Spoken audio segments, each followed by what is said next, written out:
Selamat siang pemirsa, apa kabar Anda? Senang sekali hari ini saya Ziva Zahrianis kembali hadir untuk menyapa Anda dalam program Sumatera Utara hari ini edisi Rabu 7 Februari 2024. Sejumlah informasi terkini seputar Sumatera Utara telah dirangkum tim redaksi KB untuk Anda dan berikut kita awali informasi selengkapnya.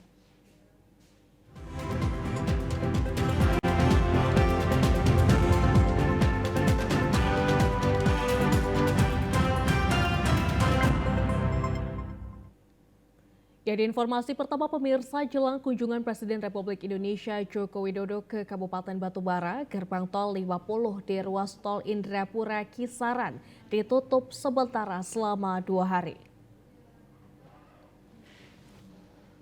Dari pantauan di gerbang tol 50 di Desa Perkebunan 50, Kecamatan 50 Batubara pada Selasa 6 Februari 2024 pagi, tampak terpasang portal di persimpangan menuju gerbang tol. Sejumlah petugas gabungan juga berjaga di sekitar gerbang tol 50. Berdasarkan papan pengumuman, gerbang tol 50 ditutup sejak Selasa 6 Februari 2024 pukul 00 waktu Indonesia Barat hingga Rabu 7 Februari 2024 pukul 23.59 waktu Indonesia Barat.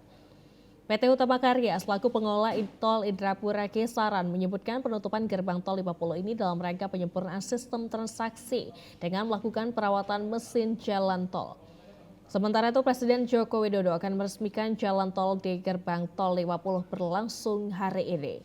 Namun demikian banyak pengendara yang tidak mengetahui penutupan gerbang tol 50 karena kurangnya sosialisasi. Akibatnya pengendara yang akan masuk ke gerbang tol 50 harus putar balik ke arah jalan lintas Sumatera. Dari Kisar mau ke Medan. Ini nggak tahu Pak, ini hari ditutup Pak. Oh, nggak tahu. Nggak ada pengumuman Pak di simpang sana ada. Nggak ada. Pak izin Pak, belum tahu ada informasi penutupan Pak. Belum ada. Oh belum ada Pak, nggak ada di selebaran atau? Tidak ada pemberitahuan. Oh Bapak mau tujuan kemana nih Pak? Ke Medan. Oh ke Medan Pak ya. Iya. Jadi dari mana nanti Pak? Dari Indrapura Pak? Tanjung Bali. Oke. Pengendara dari arah Kisaran menuju Medan dan sebaliknya dihimbau dapat menggunakan gerbang tol Indrapura di Jalan Lintas Sumatera, Kecamatan Air Putih, Kabupaten Batubara. Ya, di informasi lainnya pemirsa, Polres Binjai berhasil mengamankan 13 orang remaja yang melakukan aksi begal pada 39 lokasi berbeda. Dari 13 remaja yang berhasil diamankan petugas, 3 diantaranya diketahui masih berstatus sebagai pelajar.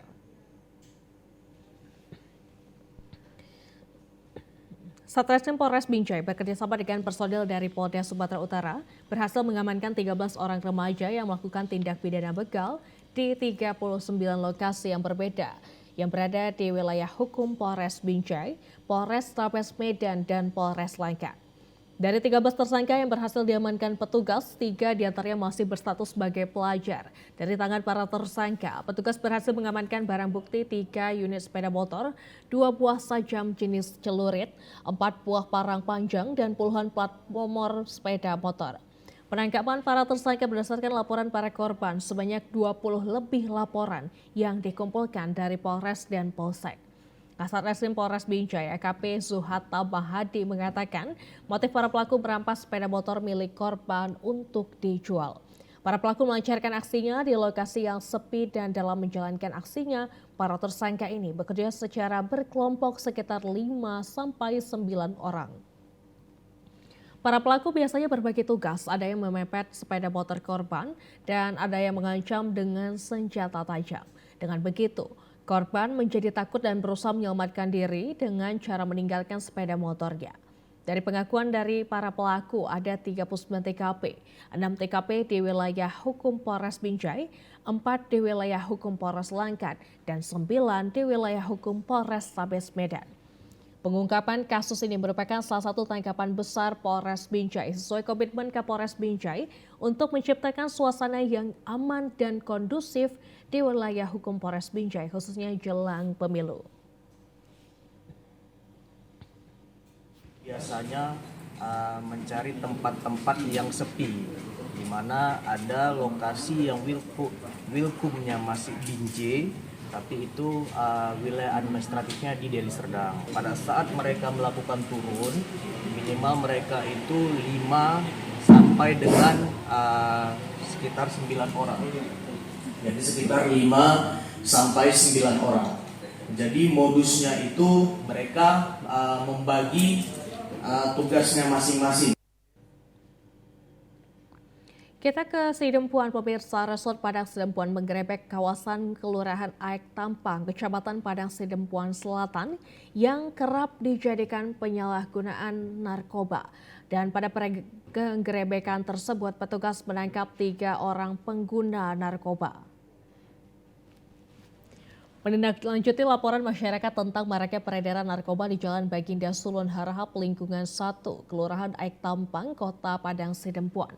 Kepolisian Resort Padang Sidempuan melakukan penggerebekan. Penggerebekan dipimpin Kapolres Padang Sidempuan AKBP Dudung Setiawan, didampingi lurah serta kepala lingkungan setempat, langsung melakukan penyisiran di lokasi. Dari lokasi penggerebekan, petugas kepolisian menemukan lapak dan alat konsumsi narkoba serta 3 orang pelaku yang sedang menggunakan narkoba di salah satu TPU yang kerap dijadikan untuk tempat melakukan transaksi serta pesta narkoba. Kapolres Padang Sidempuan AKP Dudung Setiawan mengatakan operasi penggerebekan ini dilakukan untuk menindaklanjuti laporan masyarakat yang resah akan peredaran dan penyalahgunaan narkoba di Kelurahan Aek Tampang. Langsung bertindak cepat, gabungan semua fungsi khususnya Satres Narkoba Polres Padang Sidempuan kita langsung atensikan dan kita dapati ada 3 diduga tersangka pengguna narkotika di wilayah ini, dan kami sekarang bersama dengan Lurah dan Kepling untuk sama-sama menyuarakan perang betul-betul terhadap narkotika. Tidak ada lagi tempat, lokasi, waktu apapun bagi mereka. Kita harus betul-betul selesaikan apapun itu, gubuk-gubuk yang ada kita sepakati, kita musnahkan, kita bakari. Tidak ada lagi tempat bagi mereka itu. Usai melakukan penggerebekan, aparat kepolisian membongkar gubuk yang ada di lokasi tersebut serta membakarnya.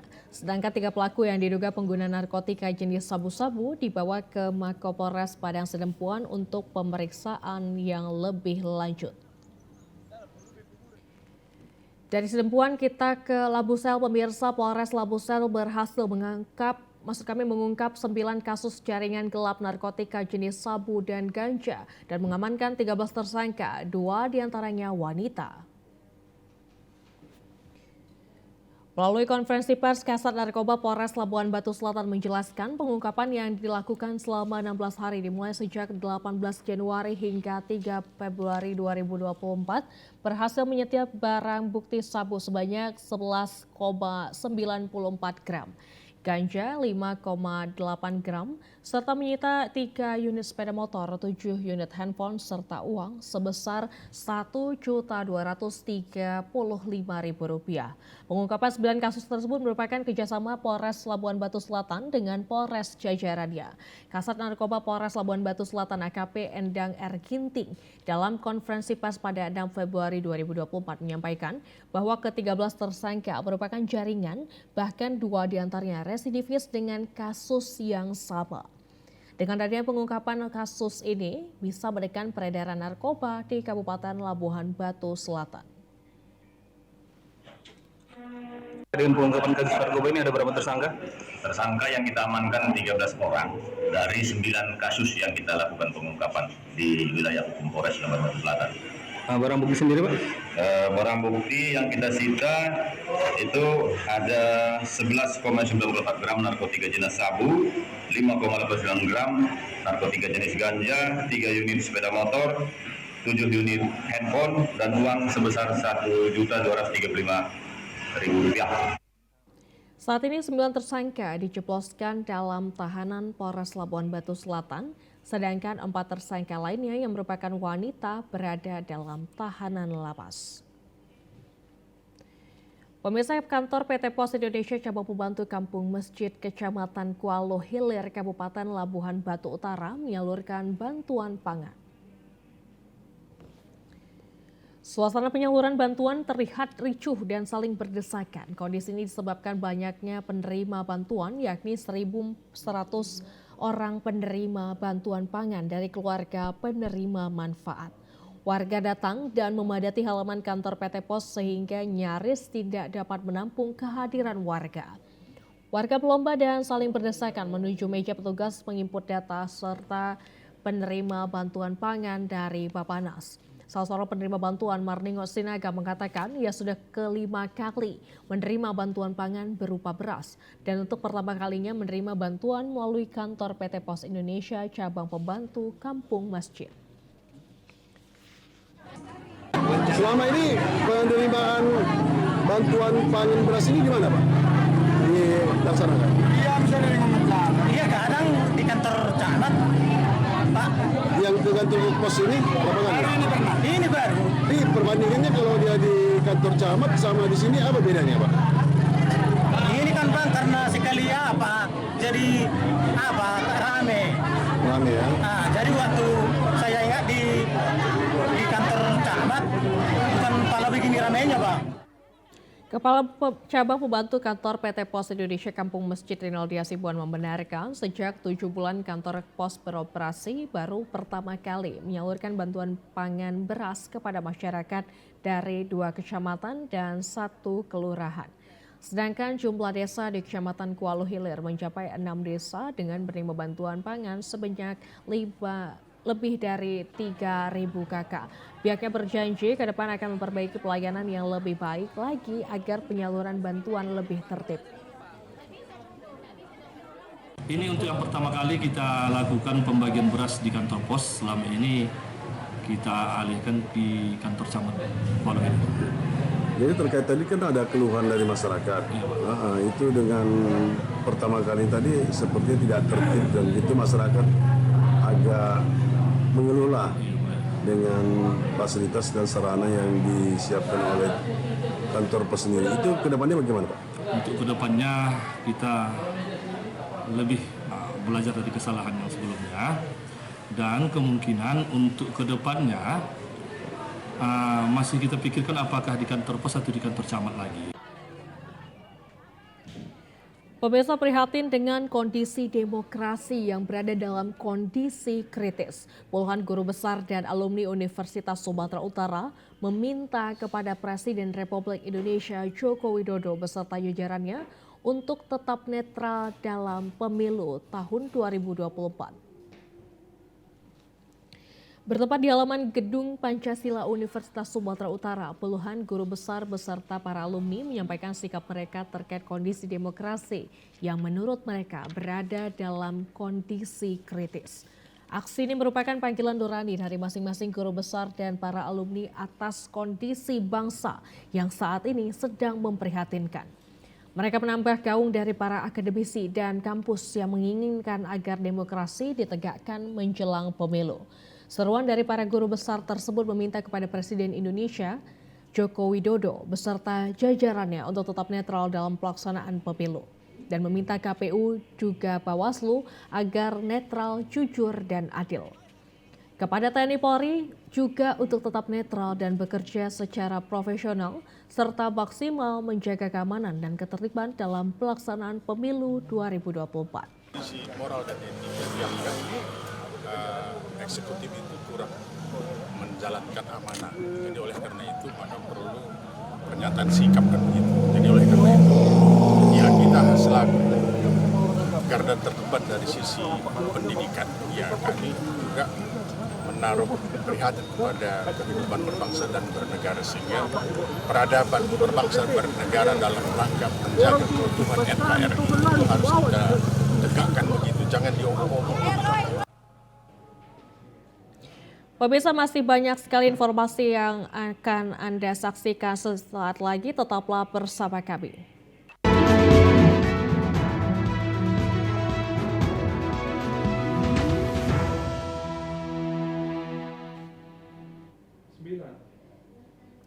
Ya, terima kasih Anda masih bersama dengan kami dalam program Sumatera Utara hari ini.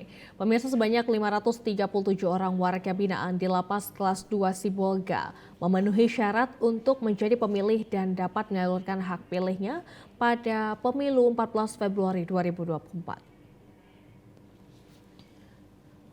Sebelumnya sejumlah warga binaan Lapas Kelas 2 Sibolga yang memiliki hak pilih di pemilu tahun 2024 ini mencapai 707 orang. Namun mendekati hari pemilihan umum terjadi pengurangan jumlah karena sebagian warga binaan ada yang menjalani proses pembebasan hampir 170 orang lebih. Kasubsi Registrasi Lapas Kelas 2 Sibolga Helianto mengatakan maksud kami 537 warga binaan tersebut telah terdaftar dalam daftar pemilihan tetap di Lapas Kelas 2 Sibolga yang ditetapkan oleh KPU Kabupaten Tapanuli Tengah dan oleh karena itu warga binaan ini dapat menggunakan hak pilihnya. Selain 537 warga binaan, terdapat juga sekitar 51 orang pegawai Lapas Kelas 2 Sibolga yang nantinya juga menggunakan hak pilihnya di Lapas Kelas 2 Sibolga. Pada pemilu tahun ini, Lapas Kelas 2 Sibolga menyediakan 3 tempat pemungutan suara.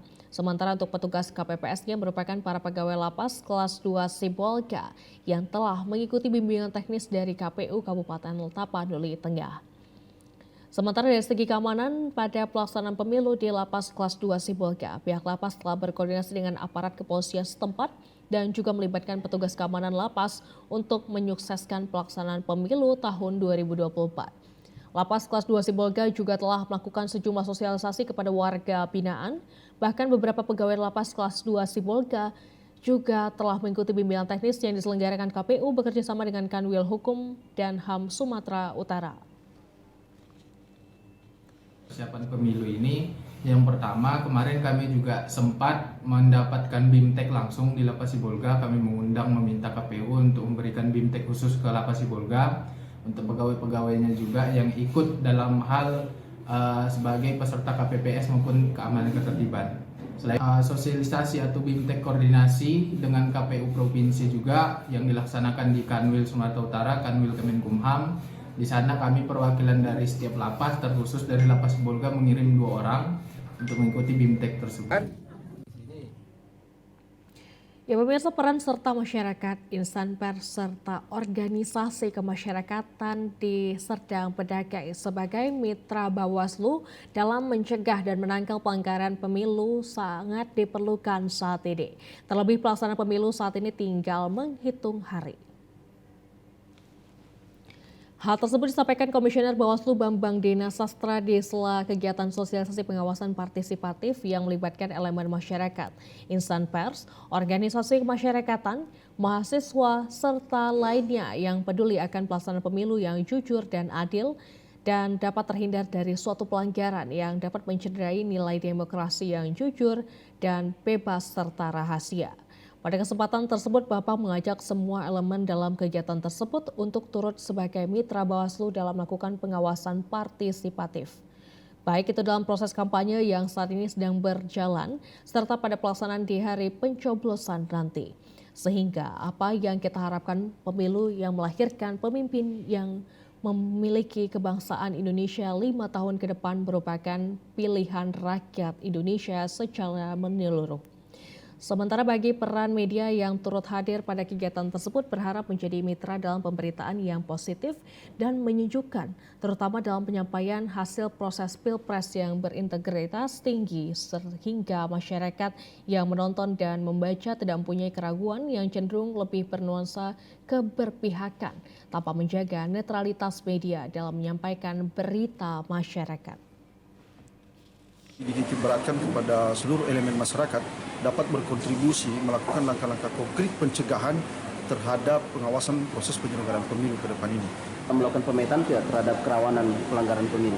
Ya, saat ini kita sudah menyampaikan instruksi ke jajaran Panwaslu Kecamatan sampai kepada PKD. Kita lagi mentabulasi beberapa desa di wilayah kecamatan yang ada di wilayah Kota Gunung Sitoli terkait dengan potensi-potensi yang tingkat kerawanannya kita duga ada potensi pelanggaran pemilu. Pemirsa, untuk mengatasi kecurangan pada pelaksanaan pemilihan umum 2024 yang pelaksanaannya tinggal 1 pekan lagi, Badan Pengawas Pemilu Kota Sibolga akan menerapkan sistem patroli rutin ke kawasan pemukiman warga.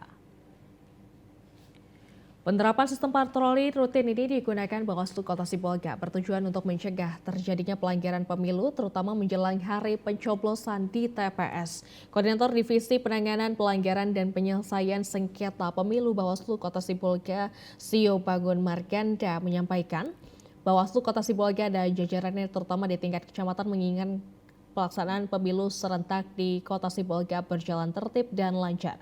Salah satu cara untuk mengantisipasi secara dini akan terjadinya bentuk pelanggaran pada pemilu 2024, baik yang dilakukan pada kampanye maupun pada masa tenang, yakni dengan melakukan patroli rutin ke berbagai kawasan yang dianggap rawan terjadinya pelanggaran pemilu.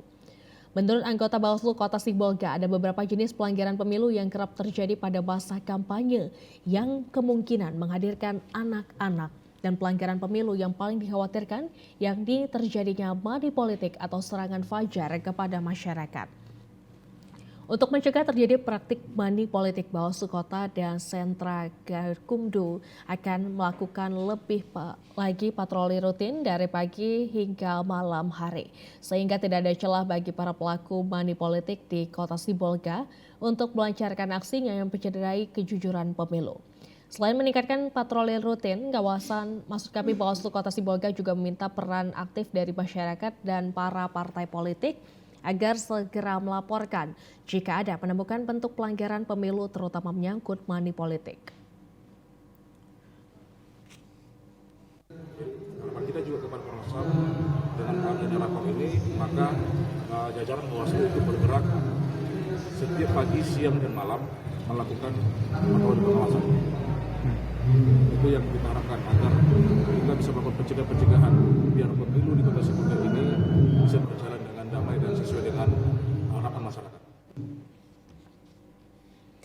Ya pemirsa, Musabakoh Tilawatil Quran MTQ ke-15 tingkat Kabupaten Padang Lawas sukses digelar. Selain untuk menyiapkan para qori dan qoriah untuk tingkat provinsi maupun nasional, kegiatan ini juga bertujuan untuk memperkuat syiar Islam.